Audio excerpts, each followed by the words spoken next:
is why Donald Trump won. Because people sit around saying the things we all agree should happen are impossible. Donald Trump won. Go ahead, continue. I'm just saying, like, we all agree on the goals. Yes, we all agree that targeted tariffs are good. We all want to reshore manufacturing for specific targeted tariffs. But then you sit around and everyone says, but it's impossible to do this stuff. That's why he didn't do it in a targeted way. Because nice people who are very organized and do things very carefully do not take on the entire country and the entire country and the entire Wall Street on behalf of the forgotten working class of this country. Will we please stop this forgotten working class? We will not, sir. We will not, I'll tell you why. What's up, guys? Welcome back to the channel. Welcome to another video. So in this CNN segment, we're going to watch Batia Ungar Sargon completely destroy this CNN panel. And she does a phenomenal job. So let's not waste any time and get straight into this video. We actually probably all agree that there are certain things that for our national security, we absolutely have to be manufacturing. 100%. I think everybody agrees Pharmaceuticals, chips, steel, aluminum, microchips. Steel and aluminum, Trump slapped 25% tariffs on China on them in his first term. And the price went up for about 4 months, and then it came right back down because we have a very healthy free market economy within America. And the average steel worker who works, by the way, in the South, so these are in right-to-work states, these are not union jobs, makes $88,000 a year. This is why manufacturing is so coveted. So I guess my question to you, Abby, would be, so we all acknowledge that this manufacturing has to be done here. I get that. So where's the disconnect? But those targeted, I mean, even if I'm not going to pass judgment on the Trump 1.0 tariffs. It's complex, right? But even if that were the case, those are much more targeted than what he is trying to do right now. And what he's trying to do right now is like slap tariffs on toys coming out of Vietnam as if that is like the future of American manufacturing when it's not. And those things are not as important for our national security. And all they do is raise prices on everyday Americans. I think that's the part that I'm not understanding. Well, right now, there's only a 10% tariff on Vietnam because that's the standard across for 90 days. But I'm talking about what he announced on the so-called Liberation Day. Vietnam has said they're going to drop their tariffs to zero. So the thing about Trump is he loves tariffs because he thinks they do a lot of things. They protect our national security. They reshore manufacturing. They raise revenues. But tariffs do not reshore manufacturing. They raise revenues. They do not. They raise revenues.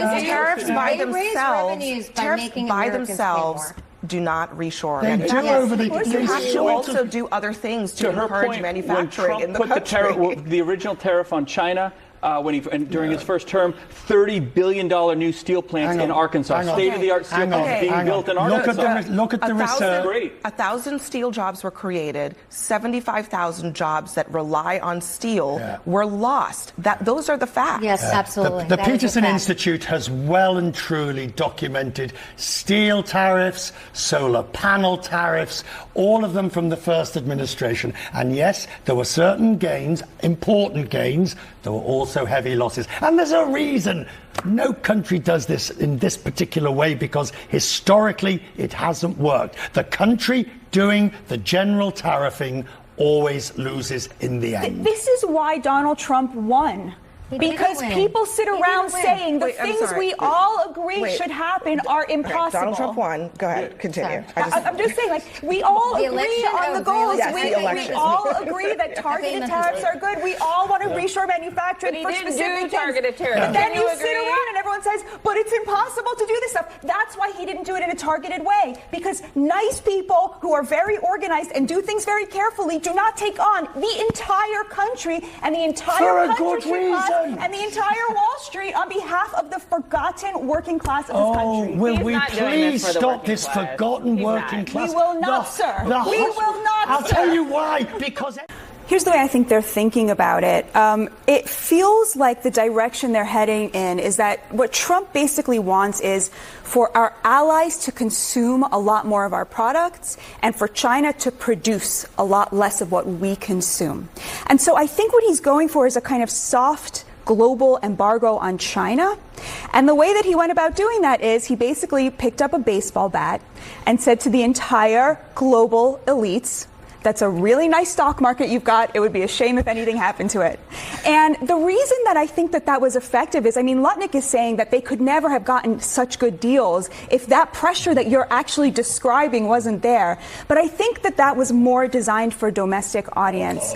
And the reason that I think that is this: I've been thinking a lot about the 10 million Americans who lost their homes in the 2008 financial crisis, and how President Obama's first act in office was to give $700 billion to the banks that caused it, including $30 billion in bonuses to the crooks who organized it.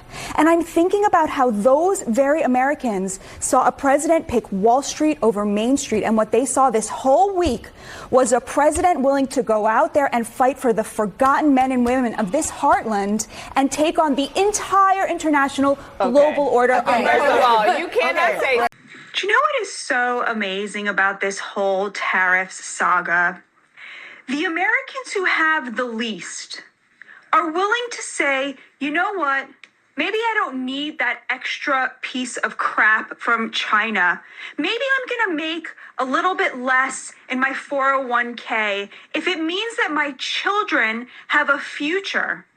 And meanwhile, you look at Wall Street, where people who are losing, yes, a lot of money, but who will, let's be honest, never be poor. In fact, they will never not be rich, no matter how this ends. And they are unwilling to donate a single penny to the future of this nation. It's so utterly backwards. It used to be that the rich had a sense of noblesse oblige. You know what? Maybe we should build a hospital, if only so the peasants don't revolt. But in America, we have this enormous class divide where the top 10% controls over 60% of the GDP and is unwilling to pay a little bit more for the next brand new iPhone, even if it means that their working class neighbors can afford to buy a home. I mean, it is so repulsive. Okay. Well, I'm not an expert, but what I do know is that he who holds the purse holds the power, right? That's what I believe. And what I mean by that is we are the biggest economy, right? We are the ones that actually have the biggest GDP and also are the world's reserve currency. Right, so we hold the power, in my opinion. And matter of fact, before China even joined the WTO, we were the biggest economy and the world's reserve currency. Right, we had the biggest GDP as well. So I don't know why people think that we need China. We didn't need China to get there. Right, so I don't think we need China to remain there. Matter of fact, it seems like the roles are getting reversed after China joined the WTO, right? Because now everybody is saying that the U.S. is a declining power, a declining economy, and China is a rising power, a rising economy. So I don't see how what we've been doing has been working. I think it's actually been taking us backwards. So in my perspective, I'm willing to try almost anything to see if we can reverse that. So if we hold the purse, which means we hold the power, which means we have the leverage to control how this plays out. That's what I think. But anyway, let me know what you guys think. Let's talk about this video in the comment section. Hope you enjoy the content. Let me know what your opinions are down below. And of course, if you are brand new, consider hitting subscribe, and I'll see you on the next one. Peace.